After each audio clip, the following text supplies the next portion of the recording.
So the thing is, we have spoken a lot about free will, and the idea is that having free will is like having the ability to do what you want, do as you like. But so far, I think we have come to debunk that idea that free will doesn't necessarily mean having the ability to do as you like. Because as far as I'm concerned, situations which we find ourselves in aren't instigated by us. They were initiated by the forces of nature. And those forces also at the same time present us with options we are forced to make a choice out of. So I don't see that as having free will in the sense of what we understand having free will to be. Because we should be able to have the ability to control the situations or instigate the situations either way, so that whatever actions we are taking or whatever reactions that we are taking are based off of our own original initiation of a situation. But in this instance now, nature initiates a situation, or let's say an issue, and we are reacting to it, and our reaction is still guided by the option it gives to us. So I actually made a little kind of write up, because most times when I sit back to reason through these issues, I find it a little bit more will I say, as I find a little bit of enlightenment. I find more enlightenment whenever I sit back to think about these issues, because I have the time now to sit. I put certain things that come to me in writing, and I'm able to keep them together and mash them up to form A better understanding. yeah, to form a better understanding. Because most times when thoughts fly into your head and you aren't able to put them down, most times you tend to forget. Yeah, so I would like to just try and read out what I had put together. So you can see. So I said on the issue of free will. I said I would like us to consider this perspective. Okay. It's titled "Reconsidering the Illusion of Free Will." Okay. So, and that's whole write up started off with the conversation I had with someone, just as we have stated earlier. Okay. And it felt like free will is being able to do whatever you want, or whatever you like to do, whenever you like to do it. And before you know, a discussion that was between me and a single person has become a discussion between me and a little group of people. So that prompted me to come up with this writing. So I said, on the basis of free will, I would like us to consider this perspective. It goes like this: the fact that no man willed themselves into existence is one that can't be overstated. True. None of us chose to be born. Yes. None of us can recall where we were before we appeared here on earth. Yes. These are not small details. They are essential clues to understanding the nature of our being. Yes. If we did not initiate our own existence, how can we claim to be absolute originators of our choice and will? Just like I said earlier, you didn't initiate the situation. Something initiated the situation, a being, and at the same time presenting you with options. So if you didn't initiate the situation, how then do you think the options you are that are made available for you to make a choice out of is still your own choice? Because either choice you make has already been programmed. He has already said, okay, this is what I want to happen, and he presents you with choices. So either way, either choice you make per se in that situation is still in his program. He has a way he wants to direct you. Either choice you make. Sometimes he can even strong arm you to make sure you pick a particular choice. So he goes on. I said, it follows then that we are not designed to be autonomous but dependent. Absolutely, dependent on the one who predicated our existence in the first place. Without the source, the purpose of life remains obscured.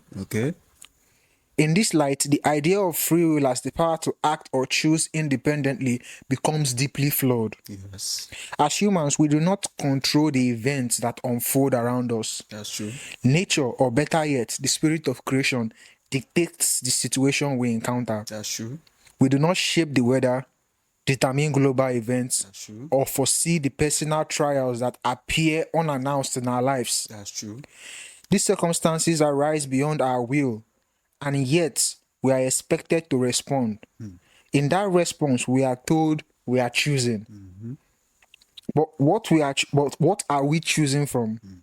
Options we did not invent, in situations we did not create, driven by needs and instincts we did not design. Oh, yes. The spirit that governs creation not only initiates the conditions, but also laid out the very options from which we choose. Yeah. And yet we call it our decision. What we call free will is more often than not a reaction to forces we barely understand. Yes.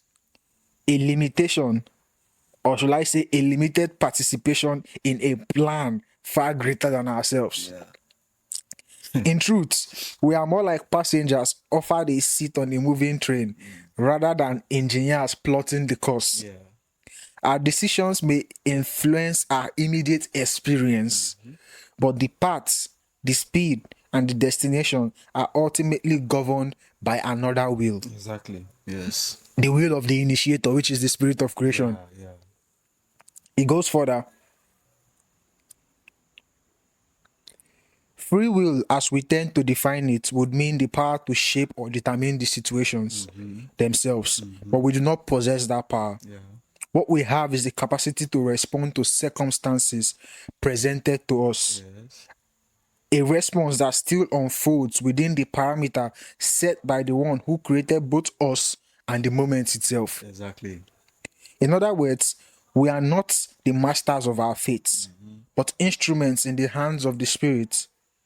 That same Spirit who brought us into being remains in control, not only by initiating our existence, but also by orchestrating the conditions and choices that lead us towards a predetermined end. So perhaps true freedom is not found in acting apart from that Spirit, but in submitting to it. Yeah. What we call free will may in fact be the illusion of independence, a veil over the deeper reality that every life, every choice, and every outcome remains under the sovereign direction of the one who predicated our existence in the first place. So it's quite clear Yeah, to very see clear. Yeah. that what we don't know, as they say in our local parlance, waiting man no no pass am. Yeah. You Exactly. know, or waiting man no no na him senior brother. So basically, when you come to understand that from the beginning, we didn't make ourselves. Exactly. We had no idea of where we are coming from. Neither do we have any idea where we are headed. Exactly. But because of our nature as man, we can't sit back and accept or agree or embrace the notion that we don't that we don't know where we are going. Exactly. So we find ourselves always trying things, and the fact that we think that those things we try, those are trials, are as a result of our own capacity and inbuilt capacity. That's where we get everything wrong. Yeah. Because if we understand that it's still that same Spirit who brought us into being that initiated the very means by which we are surviving, then no man will feel more than he actually is. Exactly. Yeah. That's Because we are all just passengers. Yeah. Yeah, we are all just the same. passengers. Yeah, all the same. Yeah, they are just passengers. Yes. And that is a fact we need to come to terms with. That's true. Yeah. So I think I would call it a wrap per se, because we can sit and try to exhaust this issue of free will and look at it from various perspectives, and it still boils down to the same thing. We are not in control. Yeah. Someone else is in control.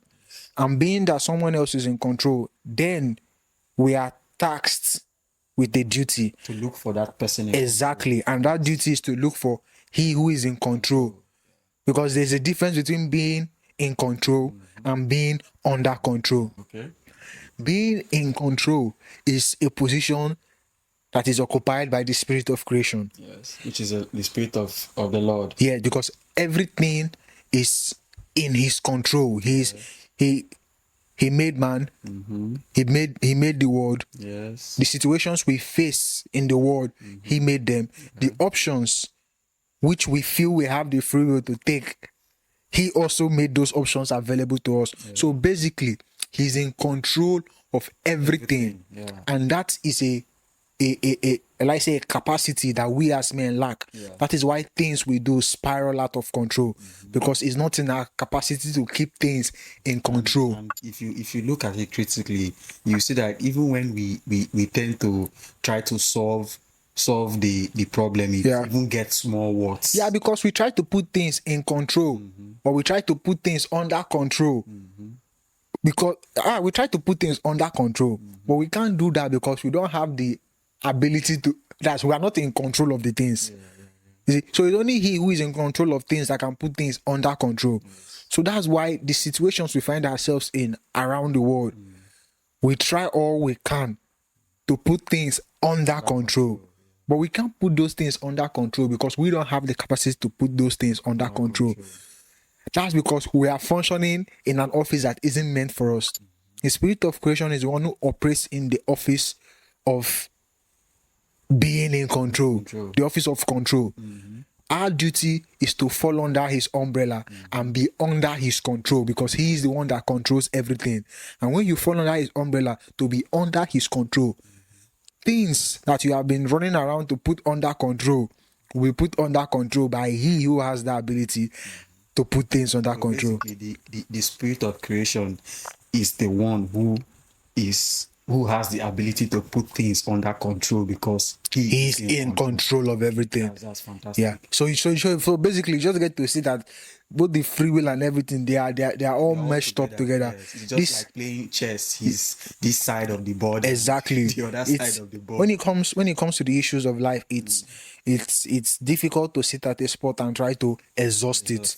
Yeah. So I would just say, on this issue, or on this line of on this line, or on this path that we have driven this concept of free will, I think we should hit pause on it. So further on down the line, we can tackle the issue of free will from a different perspective, to still draw it to the point that it's very obvious for each and every one of us to see that we don't have free will. If there's anything we have, I would say, is just the ability to make choices that are presented to us by the spirit of creation. That's just it. Yes. That's just it. All right. That was okay.